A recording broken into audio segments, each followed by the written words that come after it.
Kiai Miftahul Akhyar itu sudah sepuh menurut saya. Banyak yang menyarankan sebaiknya mundur saja. Banyak yang menyarankan sebaiknya mundur saja. Yang sekarang ramai tesis-tesis itu. Tesis itu banyak persamaannya. Bisa juga tesis itu copy paste. Biasanya yang garap gini orang-orang Wahabi. Karena setelah melihat statement dari RA, Rais Am maksudnya, Rais Am itu reaksi masyarakat dan kiai-kiai kampung tambah berani mereka akhirnya kan. Jadi kalau mereka kehilangan tata krama, bukan semua ada bro ya, tapi diajari saya bilang. Ya ini yang namanya guru kencing berdiri, mulut kencing berlari, ya ini mungkin sekarang ini. Penyakit atau dosa yang disebut dengan ujub. Karena dia kesombongannya, karena ujubnya iblis menganggap lebih baik daripada Nabi Adam. Kaidah-kaidah ilmiah sudah tidak dipakai. Siapapun, kan ulama sedunia, kalau sampai menetapkan A, B, saya tetap menolak. Ujub yang melahirkan manusia-manusia congkak, keras kepala, tidak mau menerima kebenaran. Kemarin yang dibicarakan oleh Kiai Haji Miftahul Akhyar itu mewakili Robito Alawiyah, mewakili Habib-Habib khusus. Kalau bahasan-bahasan itu bahasan ilmiah silakan. Lalu sekarang yang dibahas sekarang ilmiah apa enggak? Kalau saya bukan ilmiah. Ilmiah itu harus pakai aturan, kaidah ilmiah, tidak ada yang disembunyikan, semua dijelaskan, diterangkan, tidak ada yang ditutupi. Pemikiran yang begitu bagus, dan ini bukan untuk menghinakan NU, tapi justru untuk menguntungkan kehidupan warga NU, karena selama itu mungkin dianggapnya yang menjadi dalam tanda petik korbannya itu kebanyakan warga NU. Kok malah disikapi dengan apa ya, pengusiran lah, kalau istilah tadi pengusiran ya. Tidak peduli apakah ini berkaitan dengan sesuatu yang masuk akal buat kita atau tidak, dan tidak usah mempersoalkan macam-macam. Supaya apa? Supaya jangan sampai kita kualat. Sudah terjadi yang kemarin-kemarin itu, setiap yang tidak sepaham, yang tidak sependapat dengan PBN khususnya, Rais Amnya, maka tunggu saatnya penggusuran, pemecatan akan terjadi. Maka ini sudah bagus-bagus malah mau dipisah, mau dipecah. Kita ya curiga, jangan-jangan di belakangnya ada jeragani yang memang mau udah-adik ini biar pecah kita. Sah Kiai Haji Miftahul Akhyar menjadi Habib karena cetha welo-welo pembelaannya terhadap para Habib. Sementara orang-orang yang berjuang NU, kiai-kiai kampung yang selama ini disakiti oleh para Habib, dikerjain oleh para Habib, tidak pernah terdengar ada suara dari orang pengurus-pengurus NU membelanya. PBNU dianggap bela nih habaib, menjadi jongosnya habaib, menjadi budaknya, menjadi anunya Pak Alawi. Ini memang cara-cara mereka seperti itu. Belum ada ceritanya memecat antar pengurus kecuali di periode ini. Tetapi menurut saya memang ada kepentingan-kepentingan yang kita tidak bisa duga. Orang-orang goblok tidak usah nanya dalilnya bahwa para habaib ini memang memiliki silsilah yang sambung kepada Rasulullah SAW. Mari kita ikut saja, nggak usah nyari catatan. Jadi kami gagal sampai hari ini untuk bertemu, dan sudah berapa bulan kan saya mengusulkan, saya berteriak-teriak, cobalah diundanglah bertemu. Ada usulan Habib-Habib yang duduk di pengurus NU pecat. Ini apa kok sudah nggak ngalar. Kiai-kiai sepuh di NU ini sekarang ini sedang kaget. Banyak sekali kiai-kiai muda, anak-anak muda yang berani berbicara. Kiai-kiai yang sepuh-sepuh itu akan kehilangan karismatiknya. Untuk mempertahankan karismatik itulah, maka dia pokoknya harus ikut saya. Kalau mereka ikut saya, kualat. Sudah tidak usah ngomong banyak-banyak daripada kualat. Yang penting jangan sampai kualat. Kalau sudah kualat itu apa-apa salah kedatin. Jangan salahkan jamaahnya. Atau sebaliknya, kalau imamnya bacaannya terlalu panjang, jangan salahkan jamaahnya kalau pada pulang duluan. Istilah Habib itu munculnya kira-kira 1010-an lah. Tapi kan penghormatan sama dengan kiai. Kiai itu dari mana? Zaman Kanjeng Nabi tidak ada kiai. Al-Quran ayat mana yang menyatakan kalau Habib itu keturunan Rasulullah? Tidak ada. Maka dalil yang paling top adalah dalilnya cari. Sementara kitab-kitab nasab itu tidak begitu banyak. Lah kalau kamu minta kitab sezaman, ya udah ada. Lah kok minta? Mungkin dia tidak tahu. Jadi yang nantang-nantang minta kitab sezaman mungkin dia tidak tahu atau bodoh. Masalah ini akan kelar kalau PBNU memutuskan entah diterima atau tidak terima. Yang penting ada keputusan, dan keputusan itu berdasarkan musyawarah yang dihadiri oleh seluruh ahli. Mari kita ikuti saja, senang tidak senang, setuju tidak setuju. Pada saat as-sawadul azam mina ulama ini sudah menetapi sesuatu bersama-sama, mari kita ikuti saja. NU itu tahu bahwa masalah yang sebenarnya itu adalah memang Habib-Habib itu nggak nyambung sampai kepada Rasulullah Shallallahu Alaihi Wasallam. Di Islam, di urusan riwayat, urusan sanad, urusan tarikh, sejarah, urusan nasab, itu berlaku berita yang mutawatir, suhrah wal istifadah. Jadi hadis sahih itu hadis yang mutawatir. Kita bisa terselesaikan kalau ada keinginan kuat dari PBNU memfasilitasi. Ayo Robitoh Alawiyah, hadirkan pakar-pakarmu, Kiai Haji Maduddin bersama Kiai Haji Nur Ejal dan kawan-kawannya duduk bareng seperti apa yang disampaikan. Udah itu bisa ketemu dan keputusan orang akan sami'na wa ta'na asal berdasarkan dalil-dalil dan hujah yang bisa dipertanggungjawabkan. Kalau itu ilmiah silakan, tapi kan harus ada titik penyelesaian, natijah. Tapi yang saya tidak pernah menyebut ini ilmiah, ilmiah kok begitu? Orang-orang NU, pengurus-pengurus NU baik tingkat sampai di ranting maupun capek itu kerjanya apa sih? Ibu ratusan orang itu saya tanya, tahu kenal nggak NU? Nggak ada yang tahu itu. Terus kerjanya apa itu orang-orang NU? Kalau saya sih tidak ada masalah, sampean kritik bahkan sampean bully, sampean apa, tidak ada masalah. Sampean suruh turun dari oleh Islam, sekarang saya turun. Resahnya warga masyarakat tidak ada salahnya pengurus cabang lalu melakukan kegiatan di mana diantaranya adalah sudahlah kalau itu memang meresahkan Solo. Tidak perlu lagi ngundang-undang Habib. Itu adalah keinginan masyarakat, keinginan warga, bukan keinginannya pengurus pusat Nahdlatul Ulama. Dulu tidak ada akte itu, akte kelahiran tidak ada. Jadi sak kampung akhirnya percaya. Nah, kalau ada orang nuduh itu bukan anaknya Pak Abdul Ghani itu Miftahul Khairi. Padahal kepercayaan mereka tanpa dibuktikan pun sudah cukup, karena sak kampung sudah percaya. Cukup sak kampung. Akhirnya menjadi masyhur dan istifadah. Ini kaidah ilmiah. Saya meyakini bahwa nasab Habib-Habib khususnya yang ada di Indonesia ini terputus tidak nyambung sampai kepada Rasulullah. Sejak zaman Syekh Nawawi Al-Bantani, guru-gurunya itu banyak dari Habaib juga. Mbah Hasyim Asy'ari di Mekah guru pada Habaib. Habib itu istilah penghormatan. Dan pejuang-pejuang yang sangat punya jasa besar di Indonesia, Kiai Indonesia, Kiai Soleh Darat, Kiai, ini semua itu bersentuhan dengan kepada para kiai, para tokoh masyarakat yang sudah tahu tentang kebenaran ini, jangan diam. Yang masih kekeh pendapatnya, apalagi selalu mengait-ngaitkan Mbah Hasyim Asy'ari saja ngakui Habib, sudah jangan itu lagi dipakai-pakai.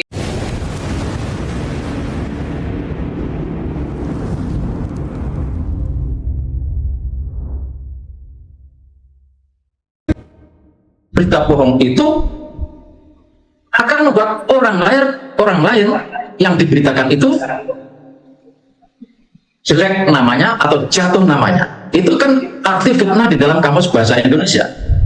Nah, padahal yang disampaikan oleh Kiai Haji Maduddin Utsman Al-Bantani termasuk Kiai Nur Ejal akan membuat itu sudah terbantahkan. Yang dibahkan beberapa kali saya menyampaikan jelek namanya atau ya itu sudah itu welo gamblang mentak diundang, karena nggak mungkin anak muda kok terus datang kepada Kiai itu, Pak Kiai saya mau usuhan ingin menjelaskan ini, nggak mungkin. Itulah sopan santun akhlaknya Kiai muda NU itu mentak diundang. Itu penjelasan Kiai Nur Ejal akan kami jelaskan, tapi ini justru orang-orang yang berjuang menjelaskan itu dituduh sebagai memfitnah. Nah, maka saya terus terang aja Pak Kiai Sarif, saya sudah membuat konten yang judulnya sah Kiai Haji Miftahul Akhyar menjadi Habib. Kenapa? Karena cetok welo-welo pembelaannya terhadap para Habib, sementara orang-orang yang berjuang NU, kiai-kiai kampung yang selama ini disakiti oleh para Habib, dikerjain oleh para Habib, dicurut-curutkan, dicungok-cecungokkan, tidak pernah terdengar ada suara dari orang pengurus-pengurus NU membelanya. Ini sebagai awal saja cerita Pak Kiai bahwa kenapa kita masuk ke sana, mengingatkan sebetulnya apa yang disampaikan oleh Kiai Haji Miftahul Akhyar itu jelas fitnah buat kita. Maka di dalam videonya Benteng Nusantara, ada videonya Benteng Nusantara, sampai saya putar-putar berulang-ulang itu, saya merasa saya sudah diwakili suara saya itu oleh Benteng Nusantara. Maka aneh kalau Ansor mempermasalahkan suara Benteng Nusantara itu. Ini pengantar saja, Pak Kiai, silakan. Enggak, yang lain. Baik, terima kasih Kiai Saifuddin Aman. Menurut saya kalau memperhatikan mimik bicaranya, semangatnya, ya, dalam pidato itu bisa jadi yang Kiai khawatirkan itu nanti akan terjadi. Ada pemecatan, sangat mungkin. Ada penggusuran, sangat mungkin. Itu beberapa tahun yang lalu sudah, bukan beberapa tahun yang lalu, sudah terjadi. Yang kemarin-kemarin itu, setiap yang tidak sepaham, yang tidak sependapat dengan PBNU khususnya, roh Islamnya, maka tunggu saatnya penggusuran, pemecatan akan terjadi. Nah, sebetulnya kenapa bisa begitu Pak Kiai? Menurut saya, Kiai-Kiai sepuh di NU ini sekarang ini sedang kaget. Dulu tidak ada informasi yang bisa diserap oleh anak-anak muda, dan dulu tidak pernah ada anak muda, Kiai muda yang berani. Nah, sekarang ini banyak sekali Kiai-Kiai muda, anak-anak muda yang berani berbicara. Nah, ini menurut saya akan mengurangi, bahkan menganggap kiai-kiai yang sepuh-sepuh itu akan kehilangan karismatiknya. Nah, untuk mempertahankan karismatik itulah, maka dia pokoknya harus ikut saya. Kalau nggak ikut saya, kualat. Nah, itu masih keluar itu, kata-kata itu masih keluar. Maka yang penting sekarang ini, ya, kita mesti kasih tahu, ingatkan yang sepuh-sepuh itu dia kayak semboyannya Ditnasur. Ngarso sunggurodo ing madya mangun karso tupuri handayani. Mestinya yang muda-muda ini difasilitasi, seperti kayak kata Kiai tadi di Muhammadiyah, yang muda-muda difasilitasi, dimajukan begitu. Nah, ini enggak, makanya kaget ketika ada pembicaraan mereka tidak menguasai, tidak tahu informasi. Ditambah lagi selama ini sudah bergandeng-gandeng dengan para habib. Soal nasab nih, saya mau, ini pendapat saya nih, Kiai Nurjat, kalau salah kalau dibetulkan. Saya tidak pakai dalil-dalilnya. Kata leluhur kita bangsa Nusantara ini, ilmu itu ada dua, ilmu ketuhanan dan ilmu kemanusiaan. Ilmu ketuhanan dasarnya adalah wahyu atau ilham yang langsung diberikan oleh Allah kepada seseorang, tetapi orang itu tidak boleh sembarangan menceritakan. Sampai bercerita saya Mi'raj 70 kali, itu menurut saya mimpi aja, itu ilham. Ya, ada ilmu ketuhanan yang dasarnya adalah wahyu atau ilham. Ada lagi namanya ilmu kemanusiaan. Ini dalilnya yang menyatakan, hadisnya mana yang menyatakan Habib itu adalah keturunan Rasul? Dan Al-Quran ayat mana yang menyatakan kalau Habib itu keturunan Rasulullah? Tidak ada. Maka dalil yang paling top adalah dalil dunia, cari. Sementara kitab-kitab nasab itu tidak begitu banyak. Apalagi ada yang menanyakan, Kiai Haji Mahdudin Usman Al-Bantani, Kiai Haji Nurjat, itu sanad ilmu nasabnya dari mana? Tidak ada. Kalau ada ilmu nasab, mesti ada fakultas jurusan ilmu nasab di perguruan tinggi. Ada nggak sekarang fakultas jurusan ilmu nasab? Nggak ada. Bahkan Abdullah As-Samarqandi itu menyatakan al-ilmu ilmani, ilmu itu ada dua, ilmu adyan wa ilmu abdan, ilmu agama dan ilmu fisik. Nasab itu adalah ilmu fisik. Maka karena kita akan buktikan dengan ilmu modern, dan ilmu modern itu pasti presisi, tidak mungkin dan bisa diukur. Tapi kalau masih berputar tentang kitab ini, ini akan habis waktunya untuk berbicara itu. Ilmu nasab, ilmu dunia, menurut saya Pak Kiai. Ilmu itu tadi mengatakan bagaimana pembuktian nasab itu benar-benar presisi, yaitu ilmu modern yang saat ini, yang sekarang kita punya ahli Dr. Sugeng Sugiharto itu. Jadi Bapak Kiai yang saya hormati, Kiai Miftahul Akhirat itu sudah sepuh menurut saya. Banyak yang menyatakan sebaiknya mundur saja. Saya akan baca sedikit. Secara resmi, Nawal Aisyah diumumkan sebagai organisasi perempuan Muhammadiyah pada 22 April 1917 bersamaan dengan peringatan Isra Mi'raj yang diselenggarakan Muhammadiyah secara meriah dan besar-besar ketika itu. Jadi Aisyah, ikatan wanita Muhammadiyah itu didirikan pada waktu Muhammadiyah mengadakan peringatan Isra Mi'raj. Ini menarik. Artinya bahwa peringatan Isra Mi'raj itu biasa dilakukan Muhammadiyah dulu. Ketika sekarang Muhammadiyah tidak mengadakan Isra Mi'raj, kok nggak diikuti secara efek? Ini kedewasaan bersikap ini yang saya harapkan bahwa di kalangan Nahdien juga ada. Padahal antara Mas Umar Banter, Mbak Hasyim Asy'ari dan lain-lain itu kan biasa beda pendapat itu aja. Tapi ketika ada beda pendapat minimal direspon, kemudian ayo kita kumpul. Lalu kapan sih mau kita ngobrol-ngobrol dengan anaknya sendiri gitu loh? Kapan sih anak-anaknya diberi kesempatan untuk mengekspresikan keilmuan yang diwarisinya? Kenapa tidak seperti Imam Malik yang mempersilahkan Imam Syafi'i silakan beristinbat sendiri, berijtihad sendiri? Dan tidak kemudian Syafi'i kamu ngaji aja sama aku sampai mati, nggak usah berijtihad, nanti kalau aku mati baru kamu berpendapat itu. Nggak ada masalah. Tapi justru Imam Malik mempersilahkan Imam Syafi'i untuk berijtihad juga, imam-imam yang lain mempersilahkan mereka untuk melakukan ijtihad karena ilmu yang dia berikan serasa sudah mencukupi. Nah, saya ingin bahwa kedewasaan di dalam berpikir, di dalam bersikap di kalangan para ulama kita, guru-guru kita, mbok ya diberi kesempatan lah. Kalau memang anaknya nakal dipanggil, maksud ada anaknya nakal terus disuruh dikepukin sama tetangganya, kan tidak benar toh. Itu loh maksud saya ya. Nah kira-kira harapan apa lah? Harapan apa ya Kanjeng Kiai? Harapan apa dari kita? Karena setelah melihat statement dari apa namanya RA, Rais Am maksudnya, Rais Am itu reaksi masyarakat dan kiai-kiai kampung tambah berani mereka akhirnya kan. Jadi kalau mereka kehilangan tata krama, bukan semua ada bro ya, tapi diajari sama. Ini yang namanya guru kencing berdiri, mulut kencing berlari, ya ini mungkin sekarang ini.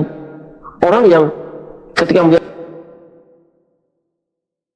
pemikiran yang begitu bagus, dan ini bukan untuk menghinakan NU, tapi justru untuk menguntungkan kehidupan warga NU, karena selama itu mungkin dianggapnya yang menjadi dalam tanda petik korbannya itu kebanyakan warga NU. Kok malah disikapi dengan apa ya, pengusiran lah, kalau istilah tadi pengusiran ya. Saya ingat kita kadang-kadang kan begitu, sudah bawa perlengkapan senjata, tapi karena terlalu asik di tempat permainan, pas ketika seharusnya senjata itu dipakai, kita malah nggak pakai. Kita mau berburu binatang ke tengah hutan, tapi kita menemukan bunga yang indah, senjata kita taruh, datang binatang buas, malah kita yang dimakan. Kita kan sebetulnya punya kaidah itu ya, al-muhafadzah ala al-qadib as-salih wal akhdhu bil jadid al-aslah. Yang paling lama yang masih baik, tetapi kalau mungkin kita menggapai yang baru yang lebih baik. Nah ini kan ada yang jadid, coba dibuktikan yang aslah apa tidak kan? Kita uji saja, pemikiran lama dan pemikiran baru, apakah yang baru ini aslah atau tidak, kan kita bisa bareng-bareng memeriksa lah. Nah itu saya kira apa namanya, ini yang kita lupa kan, kita lupa ini, yang kita lupa selama ini. Padahal kita sudah punya senjatanya, tapi pas perang malah kita ketinggalan senjata. Yang terjadi kita hanya menjadi sasaran empuk, jadi keberingasan musuh-musuh kita. Sayang sekali kalau NU yang memang gudangnya senjata, apa namanya, tentara profesional, kemudian harus disia-siakan gitu. Potensi yang sangat luar biasa. Saya tahu anak-anak NU dimanapun itu memang ilmunya tinggi-tinggi, tapi tidak dirangsang, apalagi dijajalkan, dijual supaya dia menghasilkan produk yang baik yang bisa dinikmati orang sekarang. Sayang sekali kan, menghafalkan Alfiyah bertahun-tahun, MRT bertahun-tahun, menghafalkan satu Qori bertahun-tahun, ngelalnya, irabnya semua, tapi dia tidak dipakai untuk menggali kembali sumber-sumber keagamaan kita. Sayang sekali, kita hanya mondar-mandir di situ saja karena takut dengan selain itu kan, dengan selain yang selalu kita pahami. Kalau Allah alam bi muradi bidzalik, alif lam mim, Allah alam, itu aja terus. Padahal para sahabat juga melakukan percobaan. Ada yang mengatakan alif lam mim itu alifnya apa, lamnya apa, mimnya apa, biasa saja. Bahkan Syekh Abdul Qadir Jilani itu huruf-huruf itu ada asmaul, biasa saja. Tidak kemudian menutup apa namanya, kreativitas itu. Jadi sayang sekali ini Pak, NU itu seperti kata Kiai Syarif tadi, itu gudangnya namanya juga Nahdlatul Ulama, kebangkitan ilmuwan. Sayang kalau orang-orang yang maju, ingin maju dengan penemuan-penemuan baru, kok dihambat, tidak difasilitasi. Sebetulnya dari grassroots itu masalah ini akan kelar kalau PBNU memutuskan, entah diterima atau tidak terima, yang penting ada keputusan, dan keputusan itu berdasarkan musyawarah yang dihadiri oleh seluruh ahli, kan gitu. Begitu ada keputusan, kelar. Tapi nampaknya NU itu tahu bahwa masalah yang sebenarnya itu adalah memang Habib-Habib itu nggak nyambung sampai kepada Rasulullah Shallallahu Alaihi Wasallam. Nah, kadang-kadang kiai-kiai, mohon maaf nih, kiai-kiai yang duduk di DNU itu, termasuk ketua Tanfidiyah yang pertama kali ngomong di Pasuruan itu, kalau Habib-Habib ini batal nasabnya, berarti batal keilmuan para ulama-ulama kiai Indonesia, kan begitu. Sama kiai-kiai yang ada di PBNU itu semuanya ngomong begitu, Pak. Padahal mestinya dipisahkan. Ilmu itu kemana jalurnya dan nasab kemana jalurnya.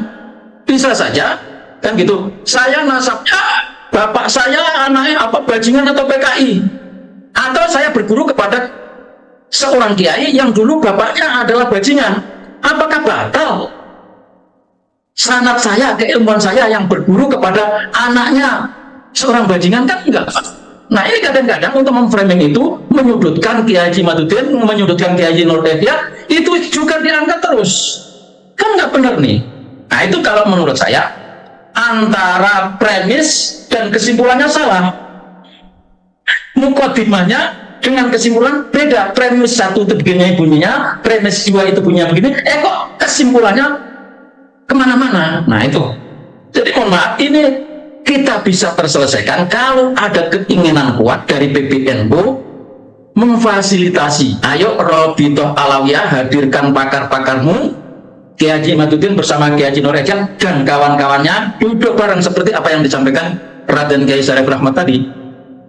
Udah, itu bisa ketemu dan keputusan orang akan sami'na wa ta'na, asal berdasarkan dalil-dalil dan hujah yang bisa dipertanggungjawabkan. Maka saran saya itu tadi, kembali Nahdlatul Ulama itu menjadi wasit, menjadi mediator. Ketika ada orang berantem, dia duduk di tengah-tengah. Fa aslihu baina akhwaikuma, kan gitu. Tapi ini enggak, dia enggak duduk di tengah, tapi malah duduk di samping sana. Kata Kiai Haji Nur Hidayat kemarin yang dibicarakan oleh Kiai Haji Miftahul ya, itu mewakili Robitoh Alawiyah, mewakili Habib-Habib khusus. Begitu lagi. Jadi solusinya yaitu, menurut saya harus, kalau perlu hadir bersama pemerintah. Karena ini menurut saya masalah nasional, Pak, kebangsaan, masalah kebangsaan. Jangan dianggap sepele ini. Saya sekaligus juga ingin meluruskan berita yang selama ini berkembang, bahwa ketidakdatangan Kiai Imad di debat di Kesultanan Banten, salah satunya memang saya yang cegah. Mengapa? Betul. Karena di situ hanya akan ada pertemuan yang tidak mewakili komunitas. Saya meminta bahwa kalau harus ada debat bersama Kiai Imad, itu tempatnya juga harus netral. Kedua, pesertanya ada orang-orang yang memang mewakili Robitoh Alawiyah atau Majelis Daimah, itu apa namanya? Daimi ya? Daimi Alawiyah. Itu harus mewakili jelas. Karena ini masalahnya adalah antara orang Indonesia dengan orang yang datang ke Indonesia secara kebetulan dari Yaman, kan? Karena itu ada persoalkan. Yang dikritisi oleh Kiai Imad kan itu, ya tentu yang dikritisi itulah yang memberikan hak jawab. Maka ketika diundang ke sana, dan itu memang nabrak acara kita sudah punya rencana akan mengadakan seminar di UIN Jakarta. Namun karena bocor beritanya di Benda Kerep, kemudian buru-buru diadakan di Kesultanan Banten. Jadi itu di tengah-tengah hari kita. Bayangkan saja itu, kita mengadakan tanggal 26 di Banten, di 27 itu kan.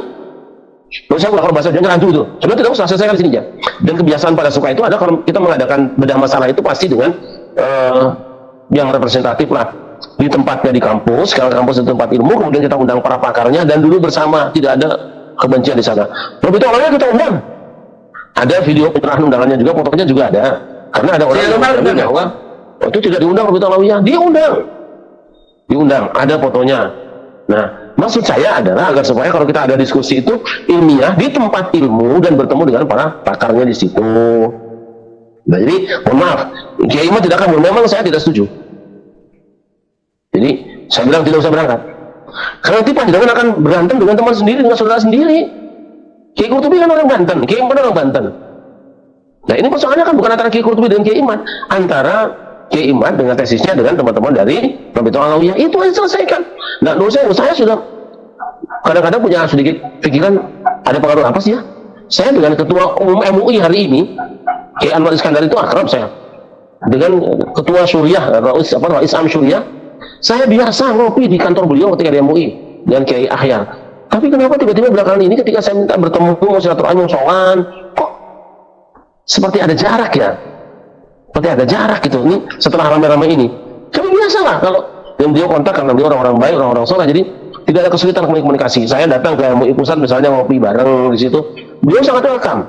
Tapi ketika sekarang rame-rame ini, saya beliau tidak dibalas, kontak juga tidak diangkat, sama juga Ketua Umum MUI Kiai Anwar Iskandar. Tidak apa-apa, ditonton loh, ini apa adanya saya bicara. Kok sulit amat kita komunikasi hari ini? Sebenarnya ada apa sih gitu kan? Kita ini adalah umat lah, umat panjenengan, warganya panjenengan. Mungkin kita bukan hanya ngomongin soal nasab, ada omongan yang lain. Tapi jangan-jangan yang ada di benak beliau itu bahwa saya hanya akan bicara soal nasab. Mungkin ada yang lain sebetulnya. Jadi kami gagal sampai hari ini untuk bertemu, dan sudah berapa bulan kan saya mengusulkan, saya berteriak-teriak, cobalah diundanglah bertemu. Karena apa? Imamnya kalau dulunya kencang, jangan salahkan jamaahnya. Atau sebaliknya, kalau imamnya bacaannya terlalu panjang, jangan salahkan jamaahnya kalau pada pulang duluan. Ini saya kira pikiran-pikiran sederhana saya, karena berat di bawah itu apa yang ada hari ini, itu menurut saya akan membahayakan sekali buat kelangsungan kehidupan kita dalam berorganisasi. Gambarnya tadi, ukhrijna min diyarina wa abnaina, kita dikeluarkan dari rumah kita sendiri. Kalau kita merasa bahwa ini rumahnya, tiba-tiba kemudian dianggap sebagai orang yang bukan penghuni rumah ini. Ini sangat berbahaya. Nah, apalagi ada pernyataan bahwa seorang tokoh besar yang membela itu dianggap sebagai pejuang yang sebenarnya. Sampai-sampai ketika saya berkomentar di satu grup bahwa ini akan ada perlawanan dari warga NU terhadap pernyataan ini. Nah, kita dianggapnya sebagai orang yang tidak berjiwa NU gitu loh, tidak memiliki cara pandang hidup NU. Lalu saya bilang, warga NU itu warga yang paling patuh, benar, paling patuh lagi. Mereka hidupnya seperti berjamaah, tetapi kalau imamnya Al-Fatihahnya kenceng, ya tentu kenceng juga aminnya. Itu sudah otomatis. Jangan salah-salahkan, ngapain kamu teriak-teriak? Lu panjenengan tadi ngomongin baca Fatihahnya kenceng banget. Atau nanti pas salam-salam sudah ada jamaah, kenapa kalian kok jamaah nggak setia dengan saya? Bukan nggak setia, panjenengannya nggak punya perasaan, terlalu panjang gitu bacaan surat itu lagi, kan banyak urusan gitu. Saya ingin bahwa mungkin kalau orang-orang semacam saya mengusulkan tidak ada harganya, nggak ada nilainya ya, tapi paling tidak anggap saja bahwa ini mewakili suara orang di bawah yang berteriak-teriak ingin menyaksikan menyaksikan rapihnya. Hampir tiap hari orang yang WA ke saya itu, kapan sih selesainya usaha saat ini? Saya bilang ya udah selesai, mau sekarang tinggal cuci mulutnya aja, kalau sekarang kan juga selesai. Tapi kan bagi orang-orang yang memang menyaksikan tiap hari polemik masih muncul terus, jangan belum selesai. Tidak, urusan segini aja kok nggak selesai sih, kecil banget sih. Sekali banget kan? Kan sekarang masalah bocor dibahas, masalah haji folga dibahas, terus masalah nikah apa kudu diumpetin di kamar pantainya atau di luar, itu dibahas. Ini masalah penting, ini masalah menyangkut kehidupan warga NU. Apa sih singkatnya? Dulu sejam juga selesai, insya Allah. Nah itu aja sebetulnya sih, nggak macam-macam lah gitu. Ini selesai. Karena kita masih banyak pekerjaan yang lain. Berarti sebentar lagi sudah mau ada pilkada lagi, ribut lagi. Nah ini sudah ngeblok-ngeblok di sini, akhirnya umat ini nggak selesai masalahnya. Saya tetap berharap bahwa ada sikap bijaksana lah, jangan kekeh kok. Kalau ayah sudah begini itu, walaupun nggak dasar, lama-lama netes juga percayaannya. Mungkin Kiai aman, saya boleh dulu. Jadi kalau apa yang Kiai katakan, ukhrijna wa abna min diyarina, yang ngeri itu Kiai, kita diusir terus dimasukkan orang lain. Itu aja, jangan sampai itu.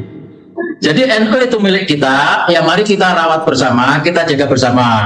Kita ini tidak pernah belajar dengan Kiai Hasyim Asy'ari, tapi kan beliau pesan, siapa yang murid NU itu santriku. Kita ini jadi santrinya aja deh. Tapi tolong santri ini juga dibantu, diawasi, dibina, diarahkan. Jangan malah dimusuhi, kan gitu. Di bawah itu terus aja Pak Kiai. Setiap hari saya ngaji dengan ibu-ibu.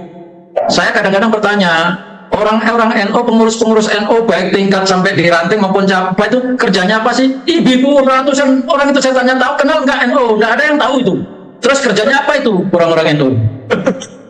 Itu saja sebagai penutup saya bagian, jangan sampai kita diusir lalu dimasuki didatangkan orang-orang bukan dari warganya gitu.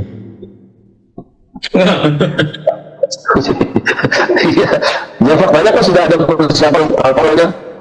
Taktuluna anfusakum wa tukhrijuna fariqam minkum min diyarihim. Ya. Jadi apa? Tadhaharuna alaihim bil ismi wal udwan, malah ngerewangi musuh-musuh. Nah itu kan bahaya. Waduh. Jadi perilaku itu mungkin jadi perilaku kita sendiri ya. Oh lagi ayam gini, malah kita kerja sama orang belain orang lain. Nanti orang-orang kalau ditangkap juga kita pola-pola belain gitu loh. Harapan saya para pini sepuh itu kembali kepada budaya awal bagaimana para pendiri NU itu membangun kebersamaan. Menurut saya belum ada ceritanya memecat antar pengurus kecuali di periode ini. Menurut saya, ini kenapa terjadi? Wallahu a'lam. Tetapi menurut saya memang ada kepentingan-kepentingan yang kita tidak bisa duga.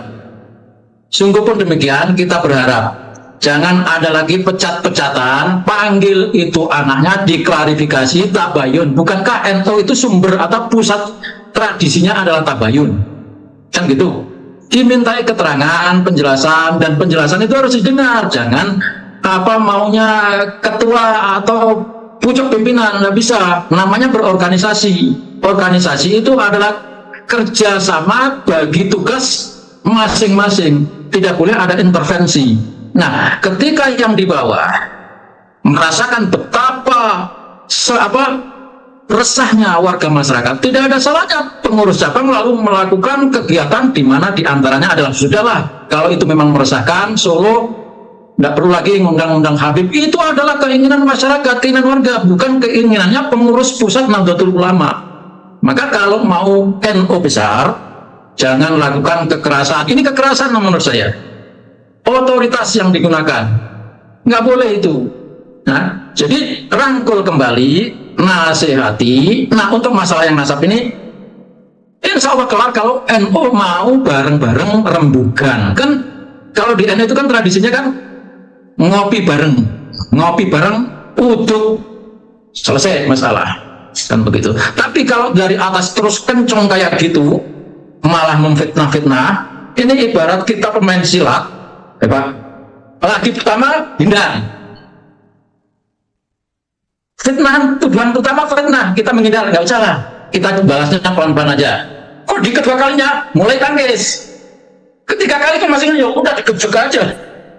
Ibarat main silat Pak Kiai. Tapi jangan sampai itu terjadi, rembugan. Nah, begitu Pak. Kan tradisi NU itu rembugan, musyawarah. Begitu. Panggil, jangan malah memihak, gitu. Saya kok karena menyaksikan peristiwa perpolitikan di Indonesia. Ada seorang tokoh yang memang sedang naik daun karena dia memimpin sebuah negeri. Kemudian karena berbeda pandangan dengan partai yang pernah menjadi pengusungnya, bahkan rumahnya, lalu si pemimpin ini dikeluarkan dari rumahnya, dan pada akhirnya malah bisa bikin partai dan besar partainya itu. Ini sangat membahayakan. Iya, itu berbahaya. Kalau sampai itu terjadi. Ya. Jadi kalau sudah wahai, apapun cara untuk mengajal, dia akan tetap naik. Bukan satu cara Pak. Wa'arafa zamanahu lah, Isra Nabi itu kan. Jadi kata Nabi itu apa? Rahimahullah man hadithu risalahu wa'arafa zamanahu wastaqamat tariqatuhu. Itu kalimat indah sekali.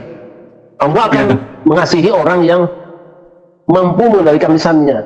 Nggak motong, nggak bicara malah lebih baik untuk saya. Wa'arafa zamanahu, dan memahami kondisinya, situasinya. Ini musim apa? Tolong pahami. Dan yang ketiga wastaqamat tariqatuhu, tetap dia istiqomah di tariqahnya, di jalurnya. Jadi ini pesan Nabi ini saya kira hari ini harus kita renungkan kembali. Allah akan merahmati, mengasihi orang yang bisa hafidz lisanahu enggak tidak ngendiko, saya kira kita akan happy aja. Kalau ngendiko yo yang sifatnya ngayemi gitu, ngadoni, sekopira ngadoni. Nah itu, tapi sangat disayangkan yang keluar itu kelihatannya bukan fi hakin tapi fi hak. Berpihak bukan fi hakin. Kita sudah mendengar, sudah mengikuti perkembangan pernasaban Habib di Indonesia. Saya meyakini bahwa nasab Habib khususnya yang ada di Indonesia ini terputus tidak nyambung sampai kepada Rasulullah. Karena adalah keyakinan, kebenaran yang saya yakini, maka ini pun selalu akan saya sebarkan, saya sampaikan kepada saudara-saudara saya yang ada di Indonesia, termasuk yang ada di luar negeri. Saya tidak akan pernah berhenti, walaupun besok mati saya akan bersuara, karena ini semata-mata menjunjung, tetap memuliakan keturunan Rasulullah. Jangan sampai diaku-aku orang yang tidak berhak menyandangnya. Itu yang pertama. Yang kedua, kepada para kiai, para tokoh masyarakat yang sudah tahu tentang kebenaran ini, jangan diam. Yang ketiga, yang masih kekeh pendapatnya, apalagi selalu mengait-ngaitkan Mbah Hasyim Asy'ari saja ngakui Habib, sudah jangan itu lagi dipakai-pakai. Kita belajar, terus belajar bahwa ilmu itu dimanapun adanya harus kita cari, jangan berhenti hanya membaca yang kemarin-kemarin saja. Al-Imam Al-Bukhari punya kaidah di dalam mentasih hadis. Persyaratan yang ditetapkan Al-Bukhari ternyata juga tidak sama dengan persyaratan yang dibuat oleh Muslim. Tapi umat tetap menerima Bukhari dan Muslim. Kemudian juga persyaratan yang dibuat oleh Abu Dawud tidak sama dengan Muslim, tidak sama dengan An-Nasai, tidak sama dengan Tirmidzi dan lain sebagainya. Bahkan kalau kita baca kitab Tadribur Rawi, kita akan menemukan bahwa rumusan untuk menyimpulkan sebuah hadis itu sahih atau tidak, terdapat perbedaan pendapat di antara para ulama. Tetapi kita dulu biasa menghitung angka itu dengan batu 5 biji. Ada juga yang menggunakan tangan. Kemudian belakangan berubah dengan tulisan biasa, lalu berpindah berganti dengan kalkulator. Apa yang dihasilkan oleh kalkulator itu juga dengan yang dihasilkan oleh hitungan tangan. Orang tidak pernah ragu untuk menggunakan kalkulator hari ini. Bahkan kalau dipaksa suruh pakai batu lagi, tidak mau orang-orang hari ini. Kenapa tidak percaya dengan tes DNA? Saya membeli 2 ekor burung dari seorang peternak di Condet. Kemudian saya diberikan 2 surat KTP. Saya tanya, surat apa ini, Pak? Ini adalah surat untuk menentukan bahwa ini adalah jantan, ini betina. Karena burung cucak itu jantan betina sama suaranya, warnanya juga sama. Terus, dan ini kode nomornya berbeda.